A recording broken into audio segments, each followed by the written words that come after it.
Hey, so I wanted to show you something, and that is how I created a little magic in Photoshop before I took the project into After Effects. What are you talking about, Dave? What I'm talking about is this imitation TIE fighter that I created in Photoshop right here. It's actually just a drawing, and we could go ahead and play with it a little bit. I'll show you how flexible this drawing is. So my drawing has two components, the drawing and the mask. Now right now my mask is, I believe, empty. Let me show you something. If I get to the brush, we're not going to do it that way. Oh, what do we got going on here? I said, looks good. Actually, just the defaults are fine. We'll switch. Inverse default. Now, I want to hit the regular brush tool. That's a big brush. Make a smaller brush. Matter of fact, while we're at it,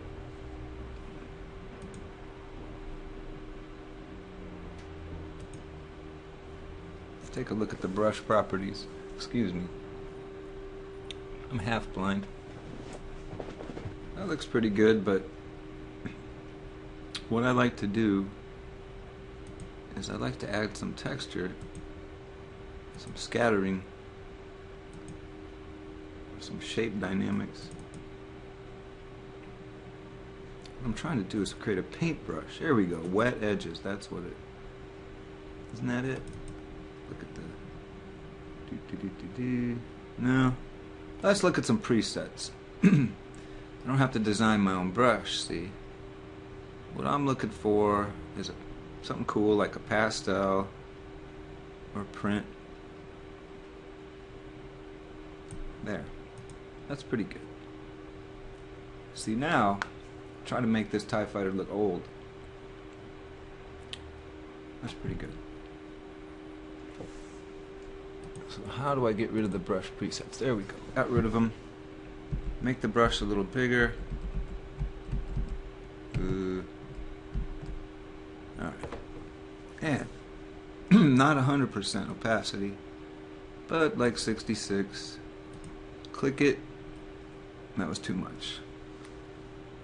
Undo that. Apparently we've got a huge brush.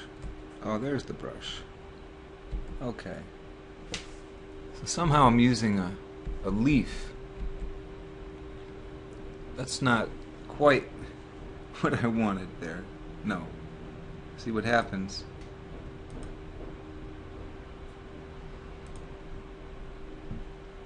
You get a pattern. 1, 2, 1, 2. Whoops. I said whoops. Alt Control Z to step backwards.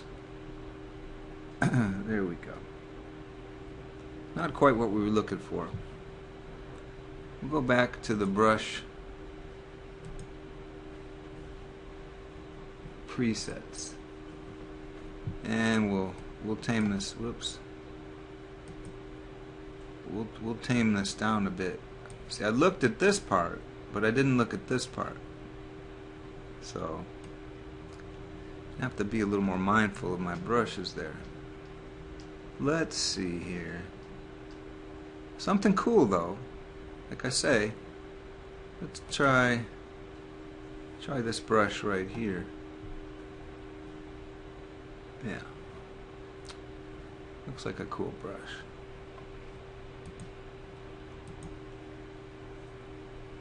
Now, it's too big. Let's tame it down. Boom. Paint with it.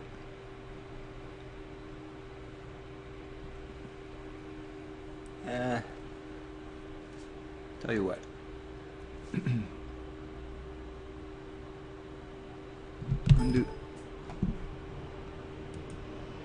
undo that.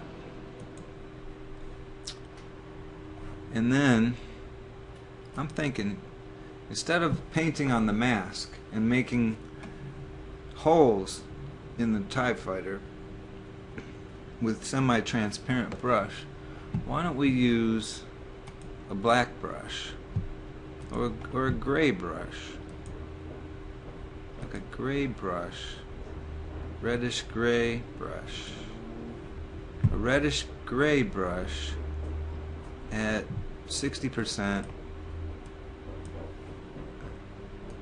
Let's paint right on the object if we can. Alright. Only problem is, what's that command key? Alt Control Z, that's right. Alt Control Z, there we go. 66%, let's go to 100% opacity. And let's make the brush just yet a little smaller, 2 steps smaller. Now brush, brush, brush, brush, and it's just too much. Alt Control Z. Alt Control Z. Everything's gone. Well, maybe it's the brush. Let's go once more. Choose a standard brush. Standard brush. Standard brush. Standard color. Standard size. And we make some lines. And we undo it if we want. Tell you what we could do. Make the brush even smaller. Smaller still. I think that's it. 1 pixel. We might be at 1 pixel. That's as small as it'll go. Okay. We can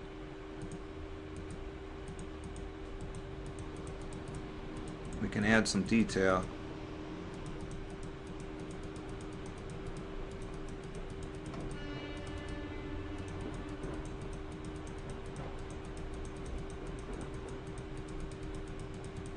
Can add some detail.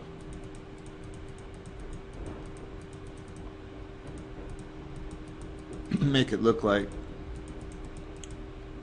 this thing's been hit a few times.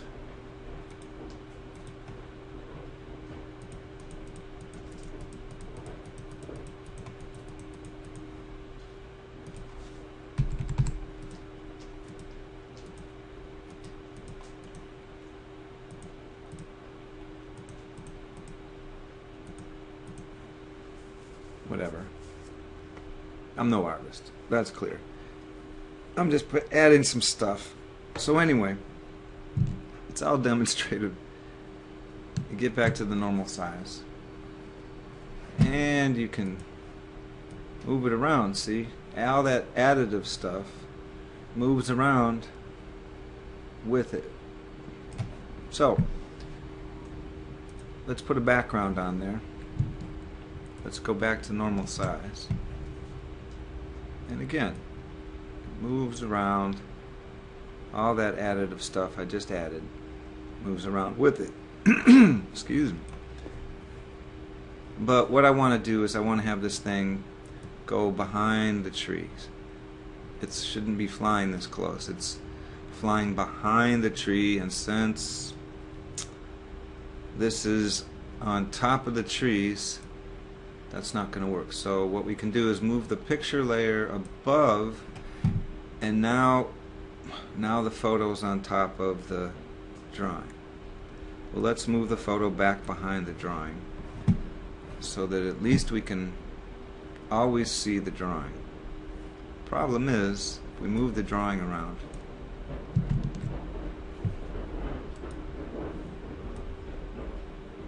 it goes over the tree. Well, I did something to solve that. I did something to solve that. I created this layer. It's the photo. It's the same photo. Here's the photo, but I add a mask. And here we cancel the mask when I shift click on the mask icon.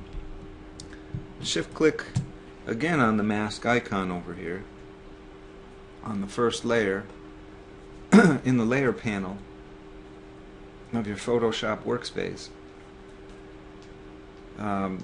What I did, if you alt click on that same layer, but this time on the mask icon, you'll see a representation of the mask on your work screen. And what I've done with this mask is just a set of instructions to the computer saying, look, I don't want to see the whole picture, just the parts that I designate. If a pixel is white, show me the picture. If a pixel is black, don't show me the picture. Show me nothing. If a pixel is gray, show me half opacity the picture. So this is a set of instructions, one pixel at a time for the whole picture, which pixels to show, which ones to not. And when you plot it all at once, you can see there's two trees and this background of which is the ground and the mountains. And so I've masked out the sky is what I've done, and I've left the trees and the ground. So let's take a look at that layer again. So sure enough, checkerboard represents transparency, so only looking at the one layer right now, that's what that eye icon is here. All we see in this layer, we don't see a full frame, only parts of it. Just the trees, the two trees, the mountains, Ventura Boulevard and its buildings, and then Woodley Park before that. Now if we add the picture again underneath that by clicking the eye icon, now we're looking at two layers. Now we're looking at the top layer, which was a partial, and the bottom layer. Well, that's weird. We don't see any change. Let's make it so we can't see the top layer, just the bottom layer. Okay, there's the bottom layer. Let's add the top layer. No change.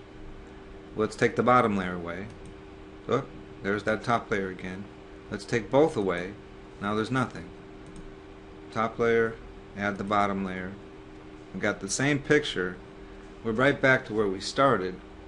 You can't see it, but I've created a sandwich that I can put this TIE Fighter in now. So we add it.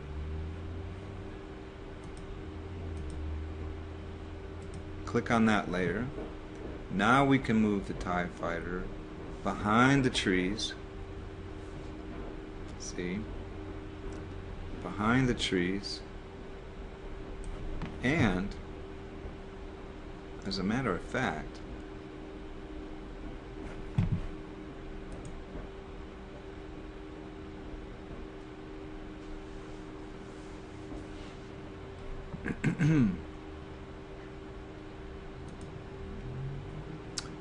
if we free transform, click on a corner, then shift drag, now we can scale down the object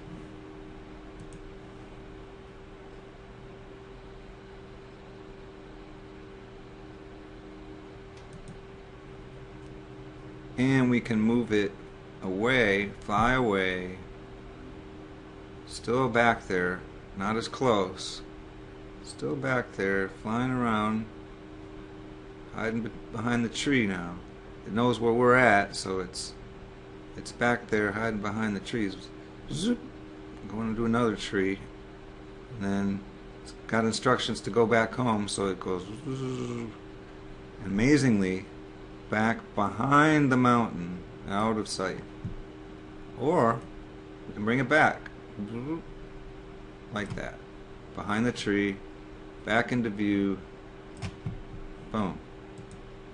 step backward, and we're back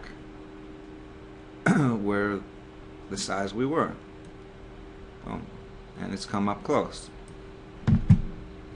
Anyway, this has all been a demonstration mostly to see if I can record the screen the way I've been trying to. So I hit F10 now to stop this recording. It's been a pleasure.